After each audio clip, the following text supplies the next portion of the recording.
Dalam foto lama yang nyaris terhapus, tampak dirinya yang masih bayi digendong oleh perempuan asing. Tidak ada yang aneh, kecuali bajunya. Pakaian yang dikenakan si penggendong itu, baju yang dia kenakan kemarin sore. Pola batik di lengannya, sobekan kecil di kerah, gelang benang merah di pergelangan tangan. Tapi yang paling mengganggu adalah sesuatu di belakang mereka. Pantulan kaca di lemari. Bayangan ketiga, sosok hitam dan kurus, mengacungkan telunjuk ke arah kamera. Hai semua, aku Mantra. Selamat datang di Piring Gantung. Aku akan kembali membawakan cerita mistis. Dan semoga cerita ini bisa menemani malam kalian. Cerita ini tentang seorang gadis bernama Dira. Dira bukan orang yang mudah takut. Teman-temannya sering bilang dia terlalu cuek, terlalu tenang untuk hal-hal yang bikin orang lain panik. Kalau ada suara aneh tengah malam, dia bukan tipe yang lari, malah kadang iseng ngecek sambil nyalain senter dari HP-nya. Sebagai mahasiswi desain grafis, hidup Dira nggak jauh-jauh dari tugas, ngedit foto, dan nongkrong bareng teman-teman. Dia cukup aktif di media sosial, tapi nggak yang ambisius banget juga. Feed-nya rapi bukan karena perfeksionis, lebih karena udah kebiasaan aja ngersipin yang jelek-jelek. Sore itu, dia lagi iseng bersih-bersih galeri, sisa-sisa screenshot tugas, meme lama, dan folder-folder arsip kuliah yang numpuk dari semester lalu. Awalnya dia cuma berniat hapus-hapusin foto nggak penting, tapi di antara kumpulan screenshot tugas dan hasil editan yang udah lewat deadline, ada satu file yang bikin Dira berhenti. File itu nggak ada namanya, cuman angka, tanpa folder, tanpa tanggal, ukurannya kecil, resolusinya buruk, seperti hasil kompres dari aplikasi lawas. Dira buka file itu. Isinya dirinya sendiri, berdiri sendirian di pinggir jalan yang tak ia kenali. Malam hari, tak ada siapa-siapa di sekitar. Ia berdiri tegak, menatap lurus ke kamera, tapi matanya kosong, seperti orang linglung. Tapi yang aneh, angle-nya. Foto itu seperti diambil dari tempat tinggi, seperti dari atap rumah bertingkat, tegak lurus ke bawah. Bukan sudut yang mudah diambil orang biasa.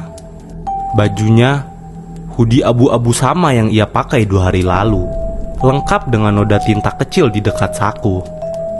Rambut dikunci rendah. Pokoknya sama persis lah. Dira yakin dia tidak pernah pergi ke tempat itu, tidak pernah berpose seperti itu, dan tidak pernah merasa difoto dari atas. Tapi kalau bukan dia, siapa? Dan siapa yang memotretnya?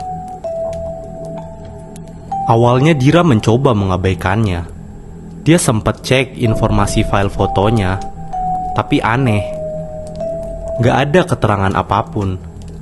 Gak ada nama file, cuma angka acak, dan gak tahu itu diambil pakai kamera apa.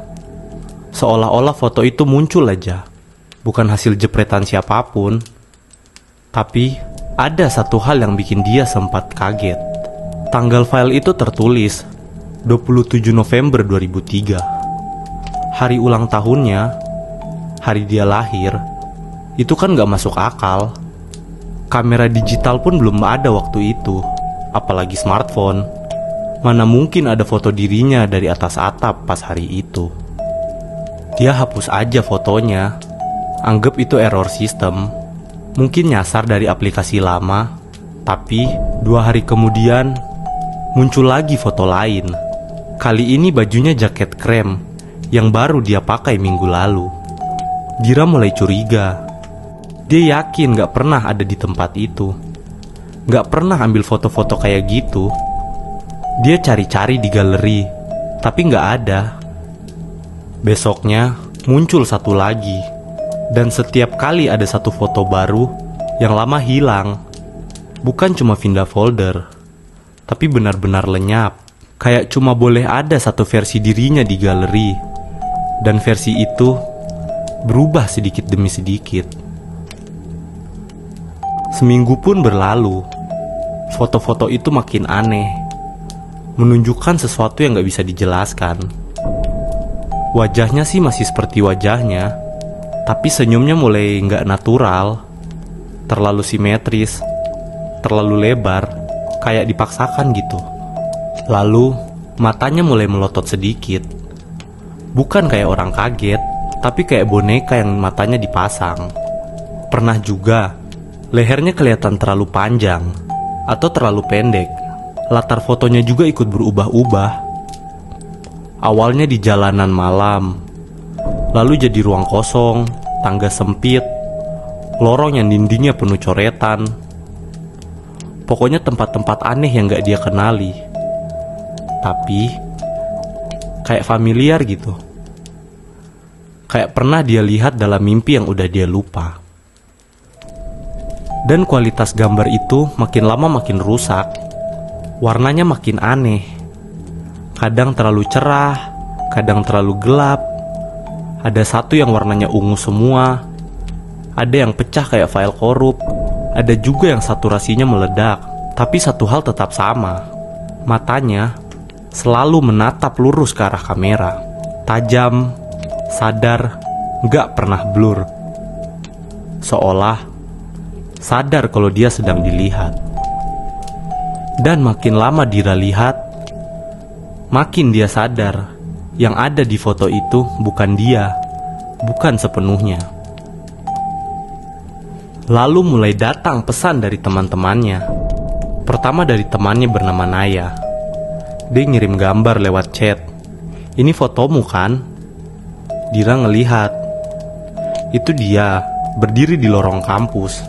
Tapi lorongnya udah direnovasi. Dan itu baju dari semester lalu. Ekspresinya aneh. Kepalanya agak miring. Matanya membelalak. Dan senyumnya terlalu lebar, nyaris sampai pipi. Temennya Naya nanya lagi, "Lu ngirim ini ke gue?" Dira cuma balas enggak. Lalu ada dari teman-temannya lain, dari teman nongkrongnya yang bahkan jarang ngobrol soal foto-foto. Mereka semua dapat kiriman gambar aneh. Dan semua isinya gambar Dira, tapi di tempat yang gak masuk akal, dan di posisi yang gak wajar. Setiap kali Dira minta dikirimin ulang, filenya udah rusak, atau gak bisa dibuka, atau hilang dari chat. Satu-satunya salinan foto itu yang ada di galeri Dira udah berubah juga ke versi yang baru. Dan yang sekarang selalu lebih buruk dari yang kemarin. Tapi ya karena momen begitu terus, Dira pikir dia udah terbiasa. Udah cukup imun lah untuk tiap gambar-gambar baru yang muncul. Entah dari galeri, entah dari chat temennya. Tapi beberapa hari kemudian, Dira nemuin satu foto lagi. Tapi foto itu bukan foto kamera depan atau pose aneh di lorong gelap. Formatnya juga bukan format foto baru gitu, kayak file lama. Tanggal modifikasinya bahkan menunjukkan tahun 2009. Foto itu namanya cuman angka, kayak IMG_001 gitu. Begitu dibuka, dia langsung tahu ini beda. Itu foto bayinya dia si Dira ini. Di foto itu umurnya belum genap setahun. Gendut, pipinya merah, masih pakai kaos dalam bayi gitulah. Fotonya kayak diambil dengan kamera film, lalu dipindai ke digital. Kualitasnya kasar, ada noise khas scanner foto jadul gitu. Tapi cukup jelas untuk satu hal, orang yang ngegendong bayi itu memakai bajunya. Bukan baju anak-anak, tapi baju yang baru dia pakai 2 hari lalu. Kaos abu-abu pudar dengan pola batik yang samar di lengan kirinya. Sobekan kecil di kerah kanan, dan gelang benang merah yang dia pasang sendiri 3 bulan lalu ada di pergelangan tangan orang itu. Wajah si penggendong itu kabur, Gambarnya buram kayak di blur gitu, tapi nggak alami. Seolah wajah itu disamarkan oleh sesuatu dalam foto. Tapi proporsi badannya itu terlalu pas, terlalu cocok dengan postur dan tinggi Dira saat ini. Tapi yang bikin Dira takut bukan itu. Di foto itu di belakang mereka ada lemari kaca. Dan di bantulan kacanya ada sosok lain, bayangan yang tak menyatu dengan realitas di foto. Sosok itu lebih tinggi, berdirinya agak ke belakang, tapi jelas menatap ke kamera dan menunjuk lurus ke arah lensa. Tangan panjangnya lurus ke depan dan ujung jarinya mengarah ke penonton. Dira mendadak sadar kalau selama ini semua foto itu hanya menyiapkan dia untuk menghadapi momen ini. Dira duduk diam hampir 5 menit setelah melihat foto itu. Matanya gak berkedip, gelang merah, kaos abu, sobekan di kerak kanan, semuanya terlalu rinci kalau mau jadi kebetulan. Dan di pantulan kaca itu bukan efek biasa. Sebagai mahasiswi desain grafis, dia sudah cukup sering ngedit gambar untuk tahu itu bukan kesalahan pencahayaan, bukan juga glitch, itu seperti disengaja. Dan yang lebih serem, siapapun yang ada di pantulan kaca itu melihat ke arah kamera, ke orang yang memotret, atau ke orang yang melihat foto ini sekarang, yaitu Dira. Dia udah gak bisa mikir rasional. Foto itu dia cetak, disimpan dalam dompetnya. Dan malam itu, tanpa bilang siapa-siapa, dia pesan tiket kereta. Keesokan paginya, Dira tiba di stasiun kecil yang jarang disebut orang, desa tempat dia lahir, tempat yang jarang dia kunjungi sejak ibunya meninggal waktu SMP. Angin pagi di kampung itu dingin dan lembab. Masih ada bau tanah dan kayu basah yang dia kenal dari kecil. Rumah-rumah tua dengan jendela kayu dan pagar bambu. Dan di ujung jalan tanah ini ada rumah bibinya, satu-satunya keluarga yang masih tinggal di sana. Rumah itu gak banyak berubah sejak terakhir kali Dira datang waktu SMP. Masih berdiri di pinggiran kampung, berlantai semen, dengan aroma kayu tua dan bunga kering. Langit mendung, dan suara hujan gerimis terdengar samar dari luar. Tapi suasana di dalam rumah itu lebih senyap dari biasanya. Dira duduk di ruangan tengah, di depan meja yang permukaannya mulai lapuk. Di depannya, tumpukan album keluarga yang dia tarik dari lemari kaca. Ia mulai ngebuka nih, ngeliatin satu persatu. Dia mencari sesuatu. Bibinya datang perlahan membawa teh hangat dan duduk di seberang meja. Dira gak langsung bicara, tapi dari saku jaketnya, dia mengeluarkan selembar foto yang ia cetak semalam. Bibinya agak mengerutkan dahi. Jari-jarinya gemetar sedikit saat menyentuh foto itu. Dia diam cukup lama. Matanya menelusuri gambar dengan teliti. Bibi akhirnya bersuara pelan. Kamu tahu nggak? Manusia itu lahir nggak sendirian. Kita ini 5, tapi yang kelihatan cuma 1. Ada 4 saudara yang ikut waktu kamu dilahirkan. Yang satu nafasmu, yang satu darahmu, yang satu gerakmu, dan yang satu bayanganmu. Di sini kami menyebutnya sedulur papat limo pancer. Yang tengah itu kamu, pancer. Tapi yang lainnya itu ikut kemanapun kamu pergi. Sejak kamu lahir, mereka udah ada. Kadang ikut di kanan, kadang di kiri, kadang di belakang, kadang ya di dalam cermin. Kalau kamu mulai ngelihat dirimu sendiri, tapi bukan kamu, yang matanya sadar, tapi badannya bukan, mungkin itu salah satu dari mereka, lagi berusaha mau bilang sesuatu. Bibinya menyentuh foto itu. Ia menatap ke pantulan kaca yang ada di lemari foto, lalu berkata, kalau dia udah nunjuk begitu, biasanya sudah waktunya. Dira kaget dan tertegun. Dalam hati dia ingin bertanya waktunya apa, tapi mulutnya gak bisa bergerak.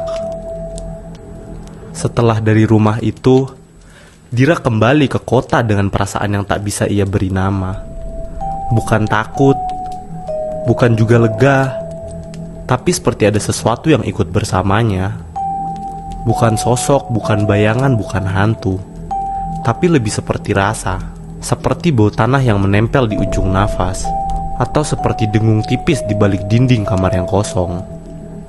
Dira gak bisa langsung ngerti semua kata-kata bibinya tentang saudara-saudara dalam diri manusia, tentang bagian-bagian halus yang hidup bersama kita tapi tak selalu sejalan, tentang yang bisa tertinggal ataupun tertukar.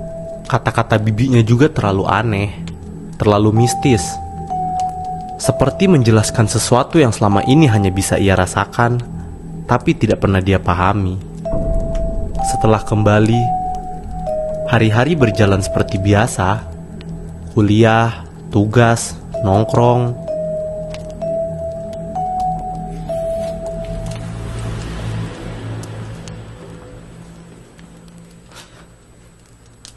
Tapi setiap malam, saat layar ponselnya tiba-tiba menyala dalam gelap, ada satu hal yang selalu mengganggunya. Foto itu. Dira mulai sulit tidur, bukan karena takut, tapi karena setiap malam terasa gak seimbang. Kadang ia merasa bangun di waktu yang tidak ia ingat pernah tidur. Kadang saat bercermin, ia merasa bayangannya di cermin sedikit terlambat mengikuti gerakannya. Kadang ia merasa dirinya bukan satu-satunya Dira. Dira mencoba hidup seperti biasa, tapi rasanya seperti tidur di bawah langit-langit yang terus merendah setiap malam. Setiap dia membuka galeri, selalu ada rasa takut. Takut akan menemukan sesuatu yang baru, atau yang lebih buruk. Dan malam itu, ada satu foto baru. Filenya muncul sendiri di folder yang sudah ia kosongkan kemarin. Format namanya seperti biasa, angka acak, tapi resolusinya terlalu tinggi. Seperti bukan hasil jepretan kamera biasa. Foto itu menunjukkan dirinya sendiri. Dia berdiri di tengah kamarnya, dengan baju yang ia kenakan saat itu, menghadap langsung ke kamera. Sudut pengambilannya lurus, sejajar, tapi yang membuat dadanya terasa sesak bukan ekspresinya, melainkan ada satu sosok lain di belakangnya. Di balik bahunya berdiri sosok lain. Sosok itu dirinya juga, tapi tidak sama. Rambutnya sedikit lebih panjang, kulitnya lebih pucat, pakaiannya sama, tapi terlihat lebih usang. Wajahnya datar, tanpa emosi, tidak mengancam, tidak marah, hanya menatap. Tatapan yang kosong tapi dalam, seperti sedang mengamati tanpa rasa ingin tahu. Dira menutup ponsel, nafasnya berat, telinganya berdenging. Tapi sebelum dia bisa berpikir, terdengar suara ketukan. Tok tok tok. Pelan, tepat di belakangnya. Jendela kamarnya diketuk. Dira membeku. Jantungnya seperti lupa cara berdetak. Kamarnya di lantai 2. Tidak ada balkon, tidak ada pohon besar di luar. Tidak ada alasan untuk ada siapapun di sana. Tapi ketukan itu datang lagi. Tok tok tok. Lebih pelan, lebih yakin, seperti menunggu. Dengan tubuh gemetar dan kepala seperti kosong, Dira berjalan ke arah jendela. Tangannya terulur membuka gorden. Di luar, di balik kaca, ada sosok yang berdiri. Tapi sosok itu tidak seperti siluet gelap yang kabur. Sosok itu terlihat terlalu jelas. Wajahnya terlihat terang, meski tidak ada sumber cahaya. Setiap detailnya bisa terlihat. Itu dirinya, Dira sendiri. Tapi dengan senyum yang terlalu besar, mata yang terbuka lebar, dan kepala yang miring sedikit ke kanan. Matanya menatap langsung ke arah Dira, bahkan sebelum Dira membuka gorden. Tidak ada ekspresi ancaman, hanya keterlaluan. Senyum itu, mata itu,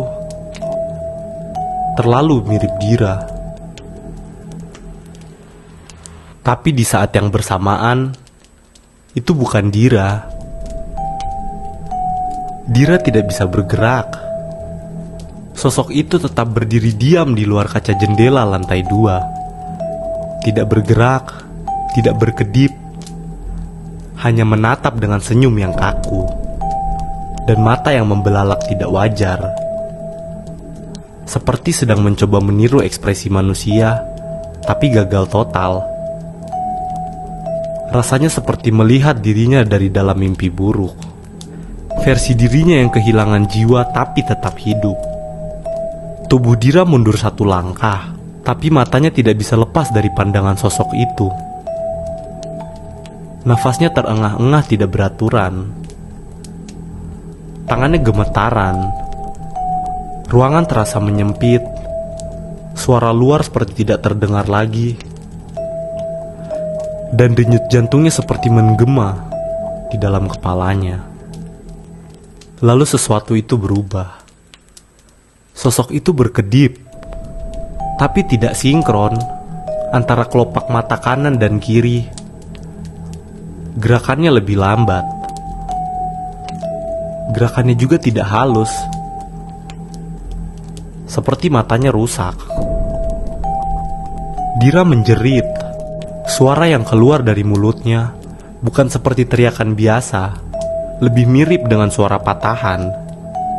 Jeritan yang terhenti oleh tubuh yang tak sanggup menampung ketakutan itu. Ia terjatuh, kakinya tidak merespon. Ponselnya pun ikut terhempas. Layarnya masih menyala, dan di dalamnya foto terakhir masih terbuka. Tapi dengan perubahan kecil. Di dalam foto itu, sosok di belakang Dira kini tersenyum. Senyum yang sebelumnya tidak ada. Dan di pojok frame, hampir tak terlihat, ada bayangan tangan yang menekan kaca dari dalam. Tapi, tangan itu tidak milik siapapun di foto. Dira tergeletak di lantai. Matanya terbuka tapi pandangannya semakin kabur. Tangannya menegang, mulutnya masih terbuka, seakan ingin berteriak.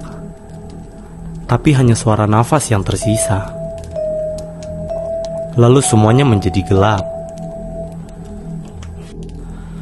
Keesokan paginya, Dira terbangun dengan kepala berat. Badannya kaku.